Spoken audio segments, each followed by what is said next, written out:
Hey, everybody, welcome to another edition of Naked Sports. I'm excited about today's show, as I'm excited about all of the shows. But today I had an opportunity to interview Tyriq Withers. He is the star of the upcoming Jordan Peele football horror film, sports horror film, if you will. Him.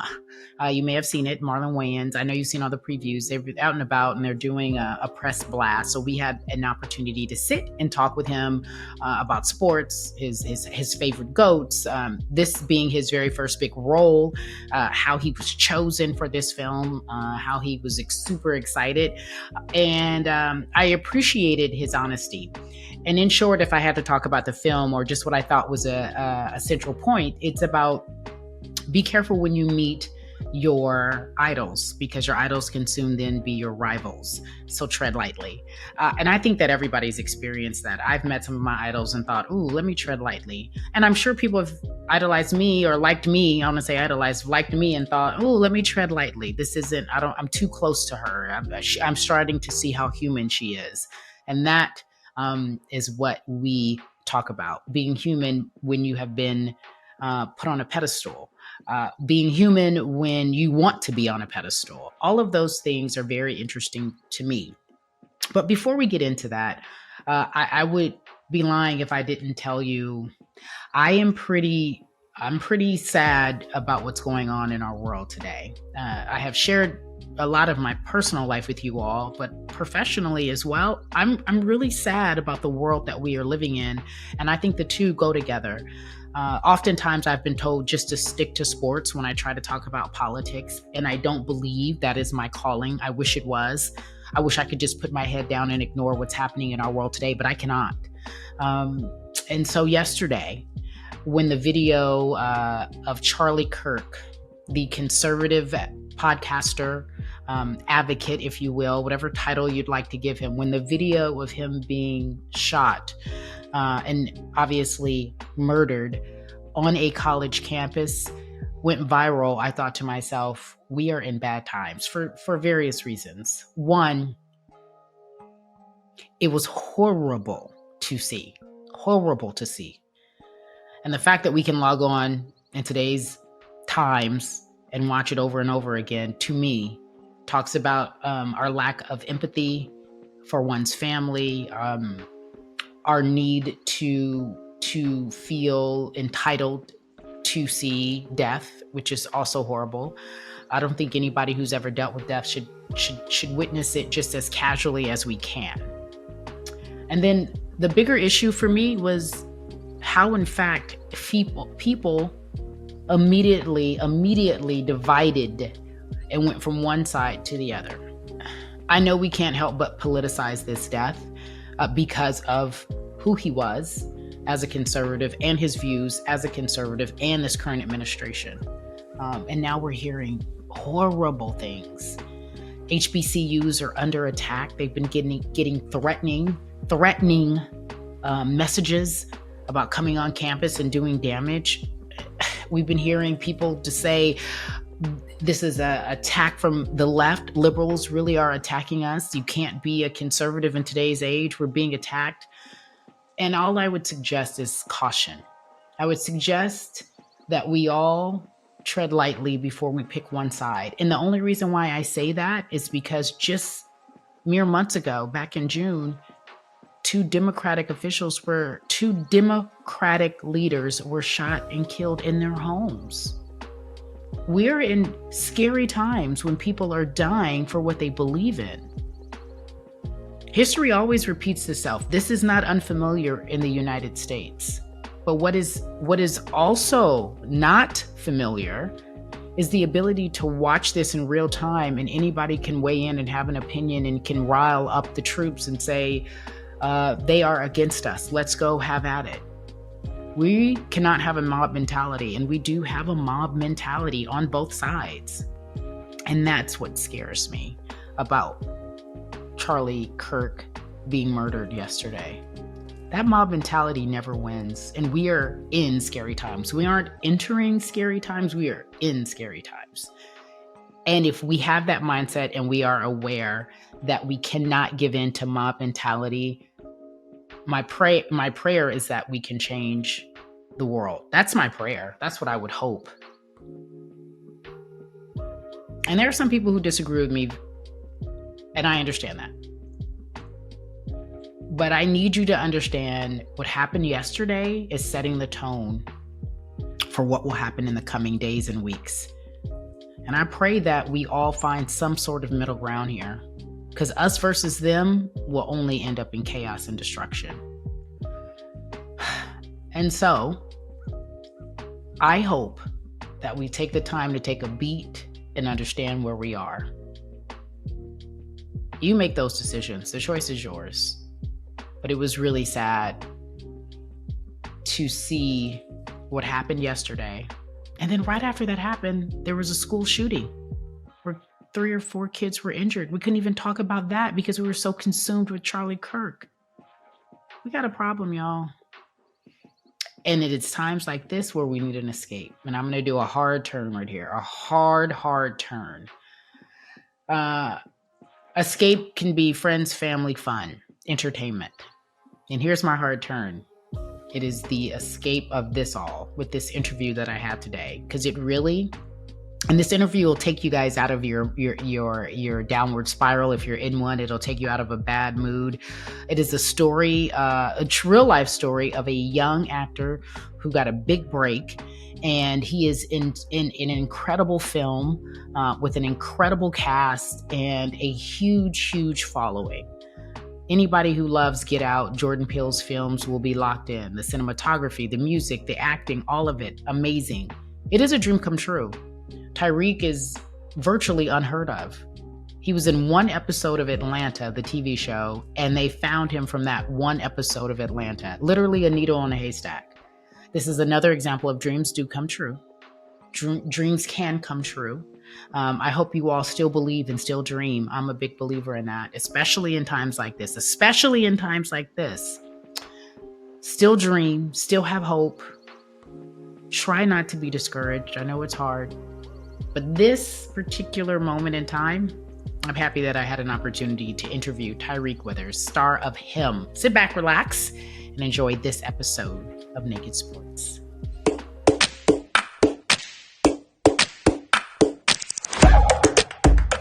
My name is Tyriq Withers, and I am a sensitive storyteller. I love it. Okay. Also, sometimes an actor. Also played. I didn't know you had okay. So you want me to keep going? Yeah. Give me a little more so we can tell all the people. Okay. Now I see. Okay. My name is Tyriq Withers, and I'm a sensitive storyteller who's also a funkle, who's also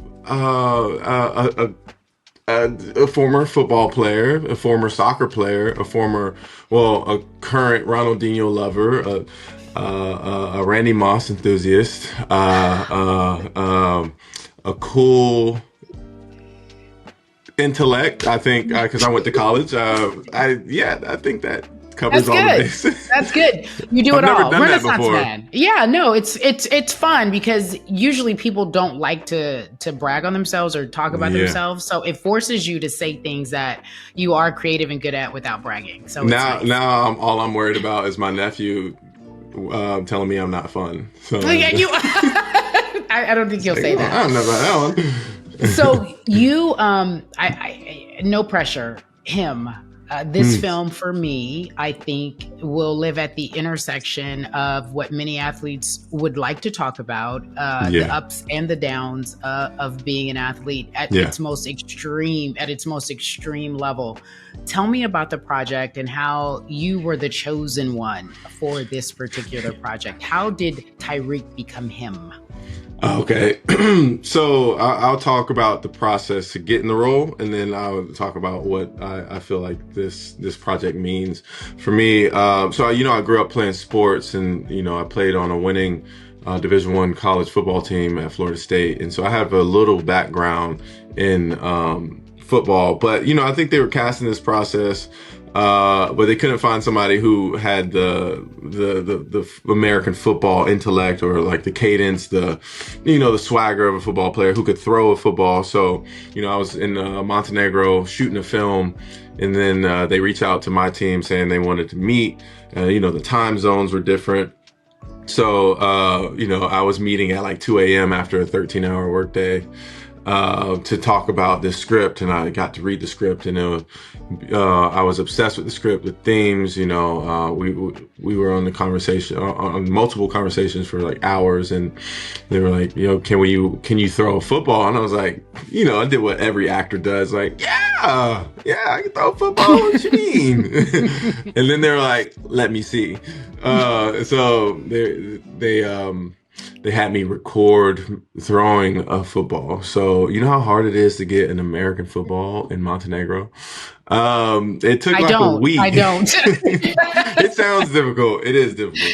Okay. It took like a week, and I got the director of that film. I finessed him into filming me, and he made it very like cinematic. He was like, all right, we're going to punch in. We're going to start wide. We're going to do a oneer here. We're going to swing here, watch the football go. And yeah, that was just a testament to having good people in your life. And I sent the video off to Monkey Paw, and they were like, this was the best piece of work. We can throw this in the trailer. But yeah, my throw at the time was not anything near what you see in the film. And then I had to do the acting chops part of it all, where I got on a call with Justin Tipping and the casting director, and we workshopped 2 scenes for about 2 hours, and they were really trying to champion me into becoming him for this movie, because not really having much to stand on other than the illustrious episode for Atlanta. That was my only really leading project that I could. That was my demo reel, and it got me into the role. So shout out Donald Glover.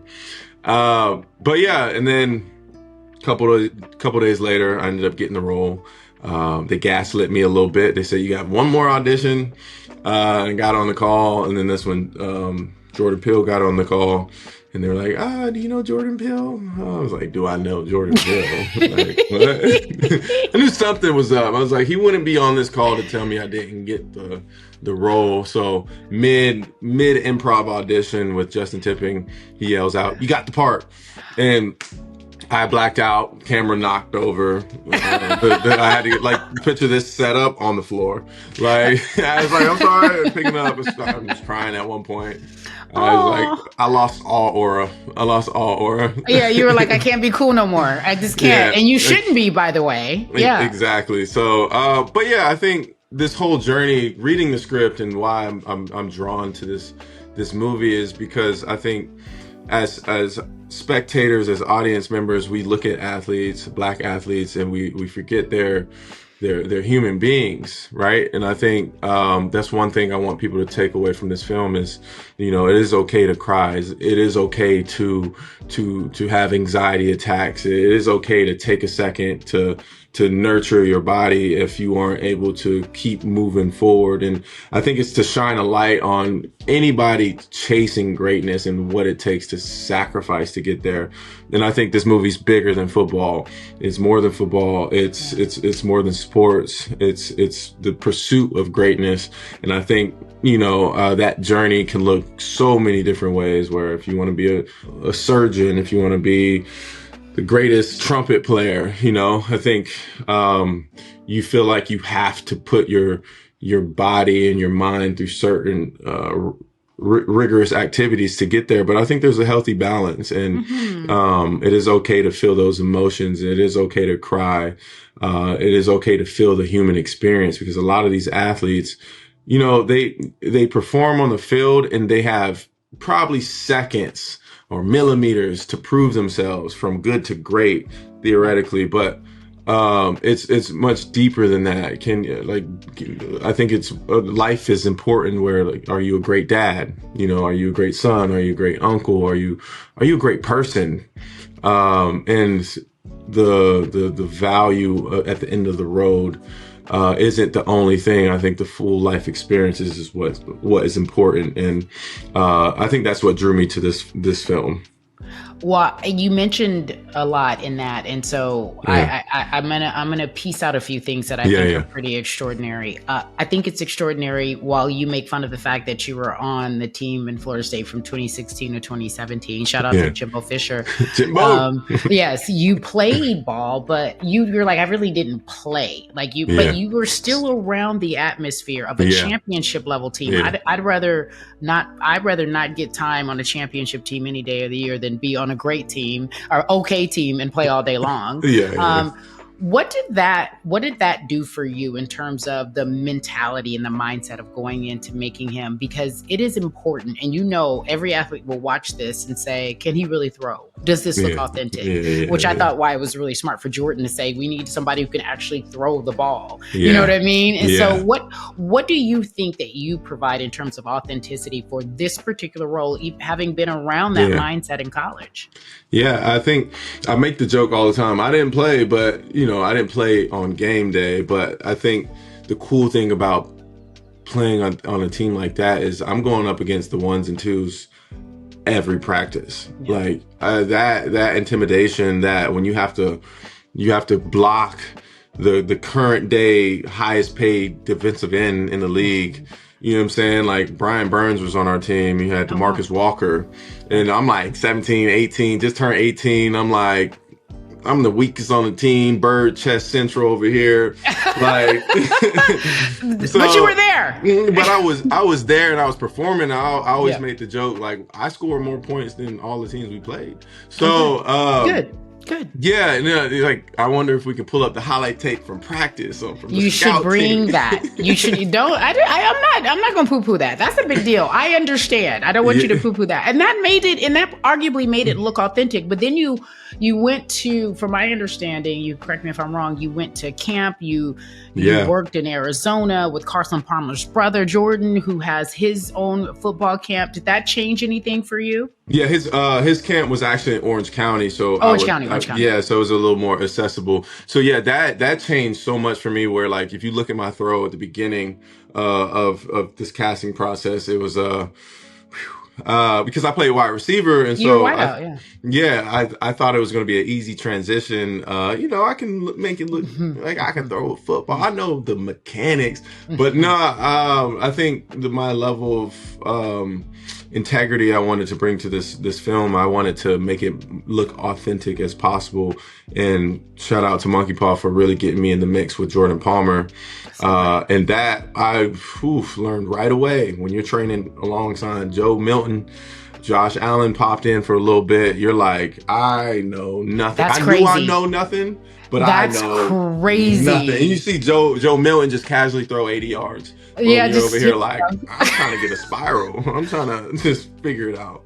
When I think of something like that, I'm intimidated. But then you have to go and act alongside someone like Marlon, who is a legend in his own right. His family, legendary, what they've done for actors, for Black actors, for comedian actors. And he has such a different personality. Yeah. Everyone asks the question, what is that like? But you have to understand on so many levels, and you do get this. I'm watching a seasoned actor work with a new actor, if you will, and the roles are different. A seasoned vet, he's playing a seasoned vet, and you're a new guy you just before you're getting ready to say, I'm trying to go to the league. I get injured, or I don't know how I feel about myself. What was that exchange like between you and Marlon? Did he take you aside and say, let me show you what it looked like, Rook? Or did you guys just naturally have a flow? Yeah, I think it was more on the naturalistic side of things, where going into the we first met each other in training, and I didn't know how he'd embrace me. I didn't know who he was personally as a person. I just knew his work and the iconic movies and sitcoms and whatnot that I was familiar with. So you kind of you show up. I showed up. I always show up in a humble way, and he embraced me immediately with the love. But with that love comes the jokes, the teasing, which is like I always say I lost an older brother, but I think God sent Marlon into my life at this time, specifically, and at a time where I was yearning for that brotherhood, that older brother mentality. And I think that was a healing process of this movie where, we got to, really do this together.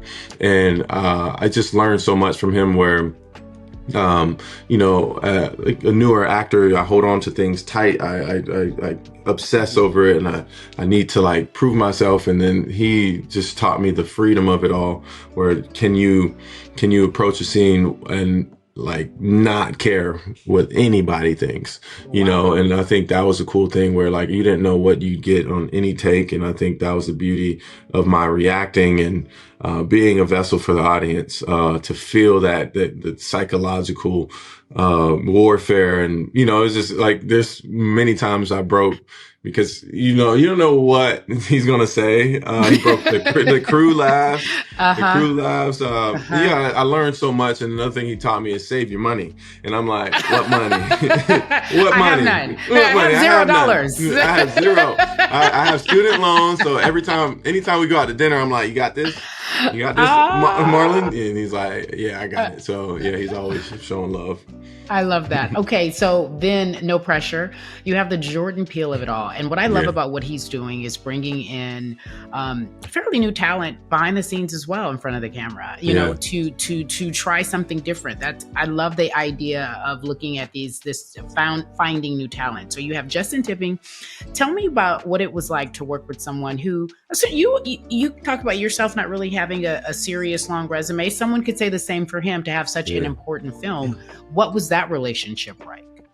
Yeah, seeing Jordan transition from comedy to horror was amazing to witness. And I think I used to manifest working with Jordan Peele, and I was like, how can I work with Jordan Peele? I don't have a resume. But then the beautiful thing about Get Out is I saw him. The reason why he cast Daniel Kaluuya was off of this one episode of Black Mirror.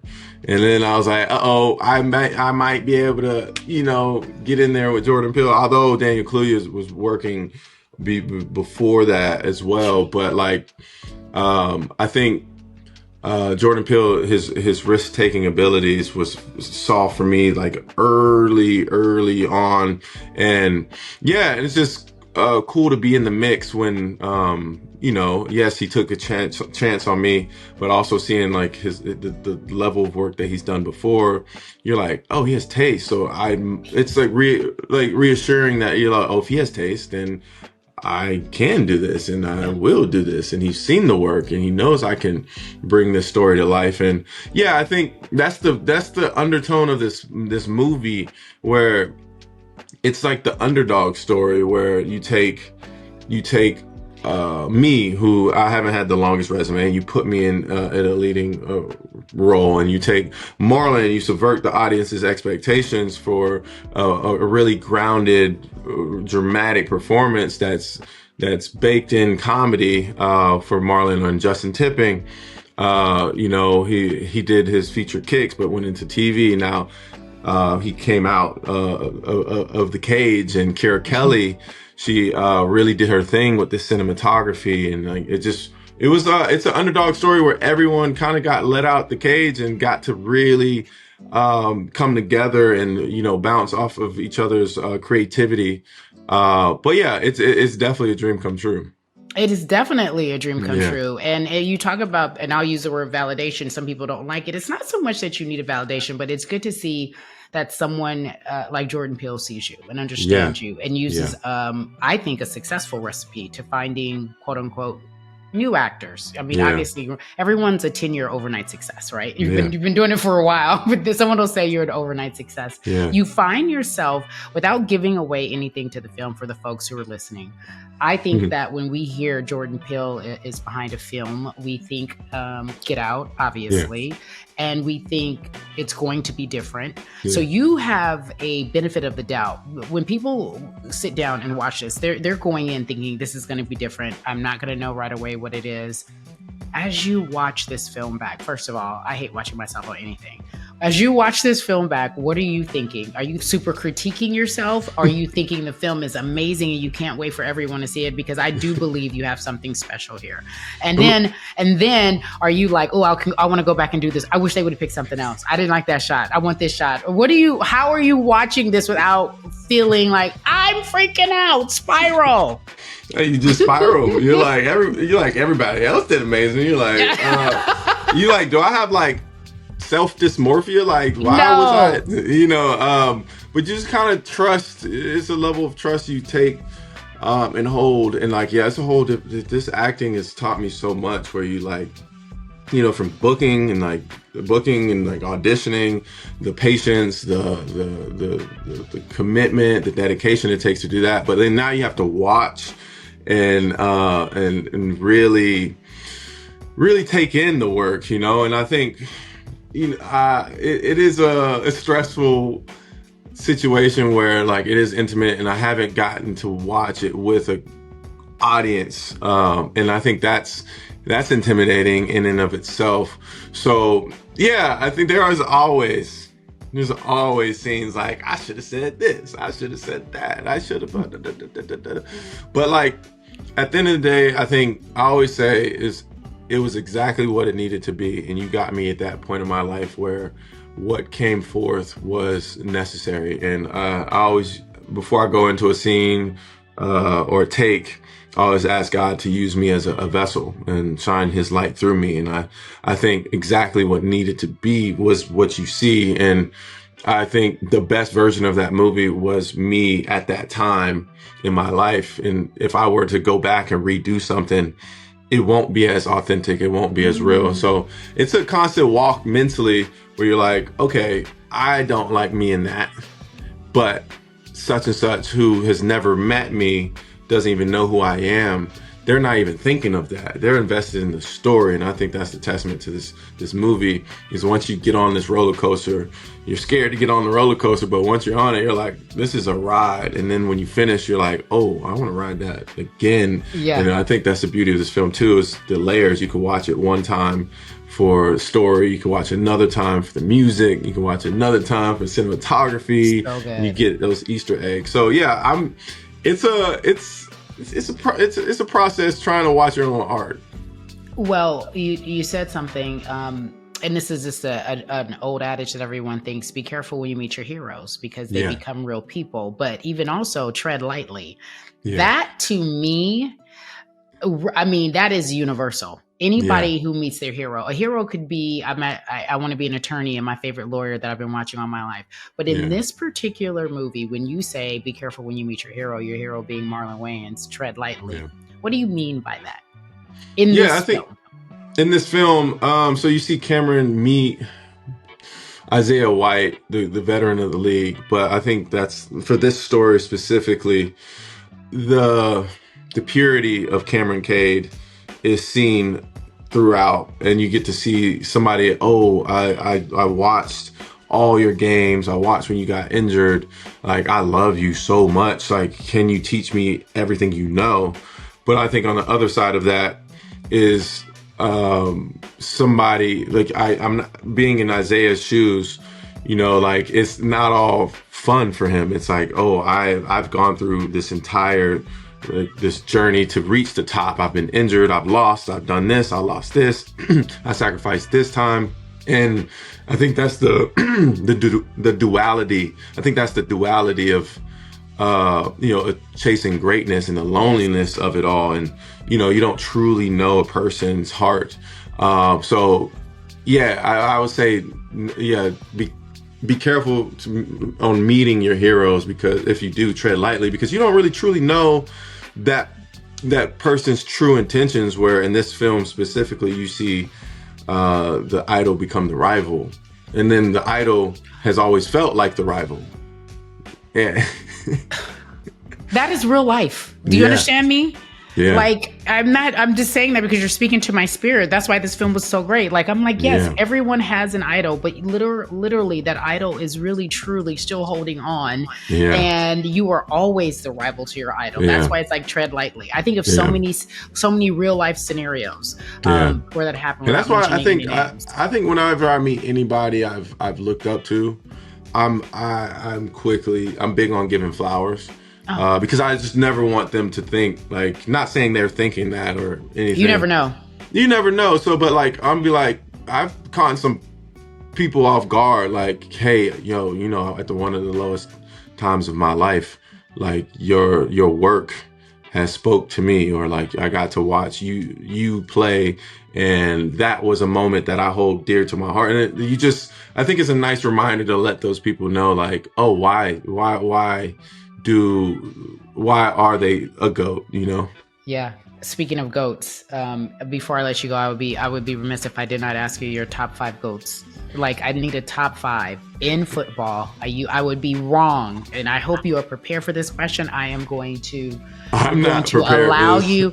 I'm gonna tap dance a little bit to allow you to think about it. You can give me your top 3 favorite players, no particular order. Okay. Do you care if it's football? We're gonna go with football first, but you know I'm gonna have to lean into basketball if you want. But let's go football. Top 3. Top 3 football of players all time.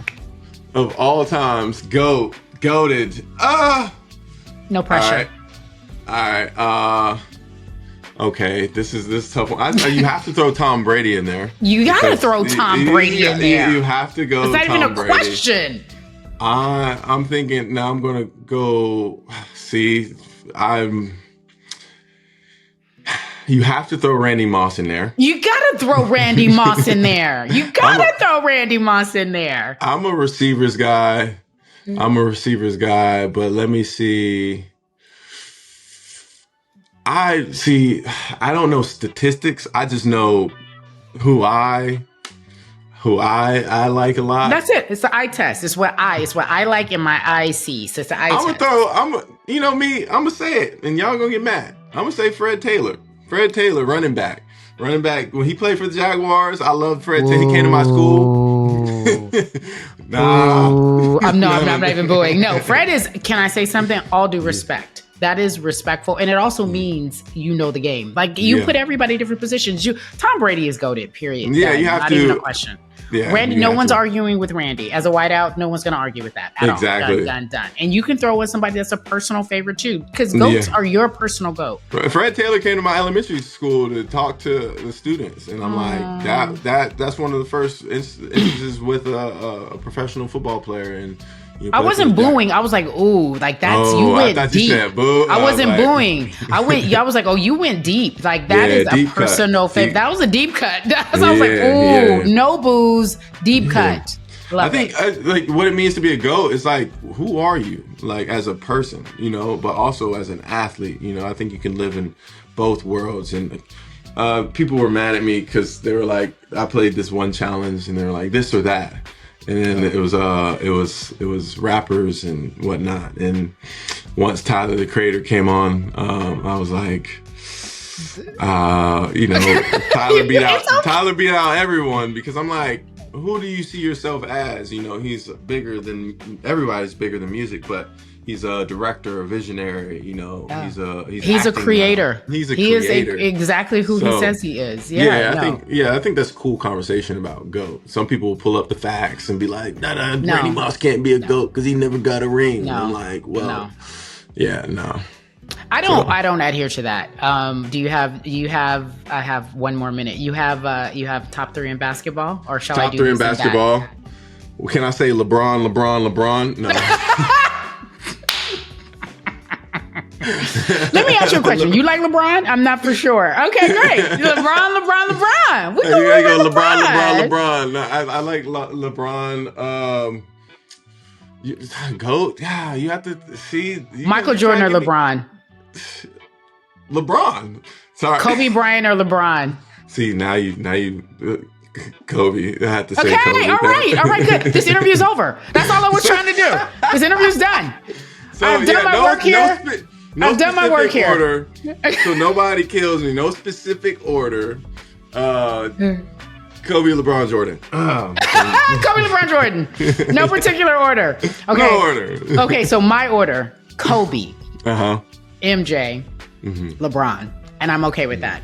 Let the gallery continue. We're good. We're good. We're in the family. You know, mine might have been in an order. Mine might not have been in an order. Tyriq Withers, star of him. I am so happy for you. This is going to be a beautiful time for you. Enjoy this calm before the storm, because your trajectory is so big and bright, and you deserve it.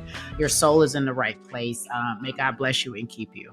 Thank you. Thank you for taking the time to do this. Thank you for taking the time out of your schedule to meet with me. I don't take that lightly, and I'm excited to see it all come together. I'm excited to see it all come together. September 19th, y'all. Y'all get ready. Get ready. Go see it in IMAX, baby. Loud as it can be.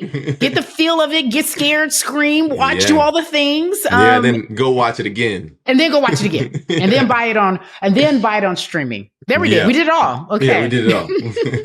Thank you very much. Thank you. All right, family, September 19th, we got to support this film. We really, truly do in so many ways. And I think it's a great escape. As mentioned before, September 19th, him is in theaters. Go check it out. Make it a family venture.